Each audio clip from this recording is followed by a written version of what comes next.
అందరికీ నమస్కారం. రాజా devotional blogs Telugu ఛానల్కి స్వాగతం.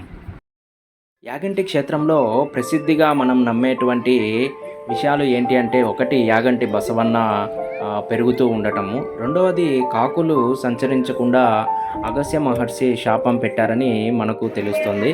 ఆ శాపం ఎందుకు పెట్టారు అనేది ఇప్పుడు మనం తెలుసుకుందాం. యాగంటిలో కాకి కనిపించకపోవడం ఆశ్చర్యానికి కలిగిస్తుంది. ఇందుకు సంబంధించిన కథ ఒకటి ప్రచారంలో ఉంది. పూర్వం ఈ ప్రాంతాన్ని సందర్శించిన అగస్త్య మహర్షి ఇక్కడ వెంకటేశ్వర స్వామి వారి విగ్రహాన్ని ప్రతిష్ఠించాలని తలచాడు. విగ్రహాన్ని మలిచే సమయంలో కాలి బొటన వేలు గోరు విరిగిందంట. తన సంకల్పంలో లోపం ఏదైనా ఉందేమో అనే సందేహం తలెత్తడంతో శివుని గురించి తపస్సు చేశాడు.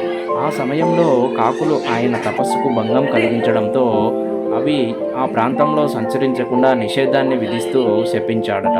అందువల్ల ఇక్కడ కాకులు కనిపించవని చెబుతుంటారు. సో ఆ శాపం వల్ల కాకులు ఈ యొక్క క్షేత్రంలో అయితే ఎక్కడా కానీ మనకి అయితే కనిపించవండి.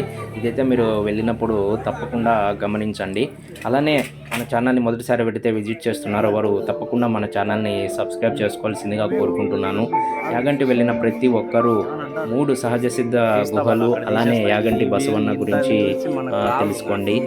అందరికీ మరొకసారి ధన్యవాదాలు తెలియజేసుకుంటున్నాను.